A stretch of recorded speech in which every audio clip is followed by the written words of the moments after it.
Imagine conquering most of the known world before the age of 33. A king who never lost a single battle. A man whose empire stretched from Greece to India. A legend who changed the course of history forever. This is the story of Alexander the Great, the warrior king, the brilliant strategist, and one of the most famous conquerors in human history. Part 1. The birth of a future conqueror. Alexander was born in 356 BC in the ancient kingdom of Macedon in what is now northern Greece. His father was King Philip II, a brilliant military leader who transformed Macedonia into a powerful kingdom. His mother, Olympias, believed that her son was destined for greatness. According to legend, she even claimed that Alexander was the son of Zeus, the king of the Greek gods. From a very young age, Alexander showed signs of intelligence and ambition. One of the most famous stories from his childhood involves a wild horse named Bucephalus. The horse was considered impossible to tame, but Alexander noticed something others didn't. The horse was afraid of its own shadow, so he turned the horse toward the sun and calmly mounted it. He was only 12 years old. From that day on, Bucephalus became his legendary warhorse. Part 2. Education by Aristotle. 2 o'clock. Alexander didn't just learn war. He was also educated by one of the greatest philosophers in history, Aristotle. Aristotle taught him philosophy, science, medicine, politics, and literature. Alexander developed a deep love for Greek culture and especially admired the hero Achilles from Homer's Iliad. In fact, he carried a copy of the book with him during his campaigns. This education helped shape Alexander into not only a warrior, but also a leader with a vision of spreading Greek culture across the world.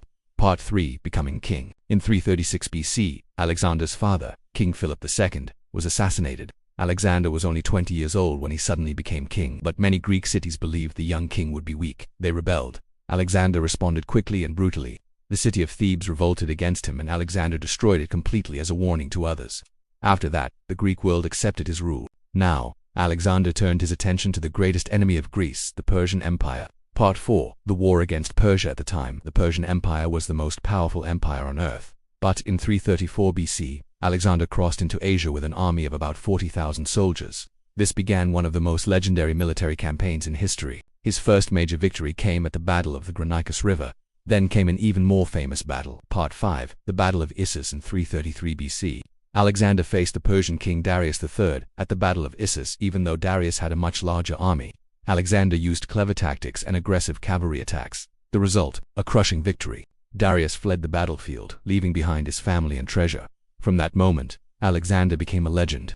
Part 6. Conquest of Egypt. After defeating the Persians again, Alexander marched south into Egypt. The Egyptians welcomed him as a liberator, not an enemy. He was even declared a pharaoh. During his time in Egypt, Alexander founded one of the most famous cities in history, Alexandria. The city would later become one of the greatest centers of knowledge and culture in the ancient world. Part 7. The Greatest Victory. Gaugamela in 331 BC, Alexander faced Darius one last time at the Battle of Gaugamela. This battle would decide the fate of the Persian Empire. Despite being outnumbered, Alexander used brilliant strategy and disciplined troops to break the Persian lines. Darius fled again. This time, the Persian Empire collapsed. Alexander had conquered the largest empire in the world. Part 8. March to the edge of the world. But Alexander wasn't finished. He continued marching east, deeper into Asia. He conquered Babylon, Persia, Afghanistan, and eventually reached India. However, after years of constant fighting, his exhausted soldiers refused to go any further. Reluctantly, Alexander agreed to return. Part 9. Strange and interesting facts. Here are some fascinating facts about Alexander the Great. He never lost a battle in his entire military career. He named over 20 cities after himself, many called Alexandria. His empire stretched over 5 million square kilometers. He adopted Persian clothing and customs to unite different cultures. Some historians believe he may have been inspired by the mythological hero Achilles. Alexander didn't just conquer lands, he spread Greek culture, language, and ideas across 3 continents. This period became known as the Hellenistic Age. Part 10. The Mysterious Death in 323 BC. Alexander returned to the city of Babylon at just 32 years old. He suddenly became ill. After several days of fever, the greatest conqueror in history died. To this day, historians still debate the cause. Possible theories include poison, malaria, typhoid fever, or complications from past battle injuries. No one knows for certain. Outro. Alexander the Great ruled for only 13 years. But in that short time, he created one of the largest empires the world had ever seen. His military genius is still studied in military academies today. And more than 2,000 years later, the legend of Alexander the Great still inspires historians, leaders, and dreamers around the world. Because sometimes, one person really can change history.